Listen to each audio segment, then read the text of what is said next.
Ada dua perkara. Ada dua perkara kenapa mentalitinya seorang wali dia takkan ceraikan isteri dia. Kerana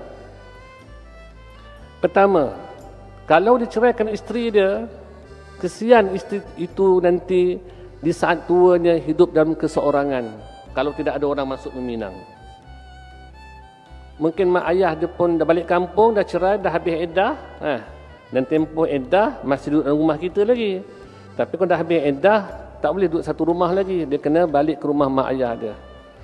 Kebetulan pula mak ayah pun dah tua uzur, dia terpaksa jaga mak ayah dia. Dia nak kerja pun tak boleh. Kena pula orang dah 55, 60, orang semua yang bekerja mula pencen. Dia takkan 55 baru nak bawa keluar LCE LCE ke PMR nak pohon kerja. Siapa nak tua-tua macam ni? Nak disuruh rumah, nak jadi bibik pun orang tak nak, tua sangat. Suruh angkat periuk, dipanggil tuannya, bos tolong angkat periuk. Tak jadi. Jadi nanti duduk keseorangan. Kalau ada anak, kalau pernikahan dengan isteri yang pertama, yang lama tu, kalau ada anak, mungkin anak pun tak nak duduk dengan ibu dia sebab tak tahan dengan lidah. Jadi akhirnya apa pilihan yang ada, wali itu akan terus menjaga isteri dia. Dia yang perlu sabar tentang kerenahnya isteri. Itu pertama. Kerana tidak mahu isteri dia duduk nanti terseksa keseorangan waktu sakit tuanya itu. Biarlah ada suami tolong jaga. Yang keduanya, kalaulah isteri itu dinikahi dengan suami yang baru, tetapi suami yang baru tidak ada sifat sabar seperti suami lama, tak naya tak? Tak naya juga. Rupanya suami baru tu pula dia memang juara Muay Thai. Cakap sikit, melawan sikit je, naik buah siku balik ada, buah lutut ada, buah hentak ada, semua ada.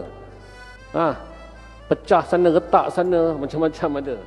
Jadi kalau begitulah, apa pilihan yang ada? Tak ada pilihan. Kekalkan saja isteri seperti itu dalam rumah. Rupa-rupanya wali itu bertambah tinggi maqam kewaliannya kerana kenapa? Kerana isteri itulah. Sabar terus.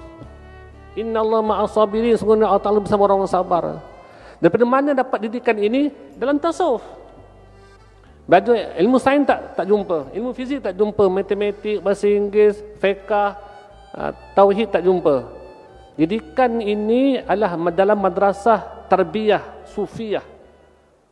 Dalam sekolah penterbiahan pendidikan sufi. Mengajar sabar, mengajar memaafkan, melupakan. Apa isteri kita kata sebelum tidur? Lupakan, maafkan dan terus menyayangi. Besok apabila kita bangun tidur, tengok hidup lagi. Terus berkhidmat dengan isteri, beri makan minum yang halal dan menyayangi. Kau sakit, dihantar ke hospital, selesai. Kau nak minta urut, kita tak pandai urut. Cari orang tukang urut, bayarkan 100-150 urut isteri. Nampak tu? Itulah sufi, itulah tasawuf. Tuan-tuan jangan sangka dengan lagak kita pakai jubah, pakai serban datang ke masjid dengan salat berjemaah ni. Duduk saf pertama, kalau malam qiyamul lail pada malam Ramadan, kita lah doa menangis dengan Pak Imam. Itu bukan tasawuf lagi tu. Itu semualah lakonan-lakonan yang kita persembahkan kepada orang lain. Apa dia katakan riak? Riak itu ialah melakukan amalan untuk meraih pandangan manusia.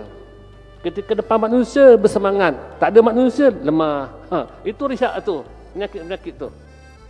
Tapi tasawuf ni apa dia? Mendidik kita supaya hati itu disibukkan dengan Allah. Sebab itu ada kata-kata menyebutkan at-tasawuf kulluhu adab. Tasawuf itu semuanya adab. Adab yang dikatakan sini adalah adab dengan Allah. Apakah adab dengan Allah? Kalau beramal mesti kerana Allah, itu saja.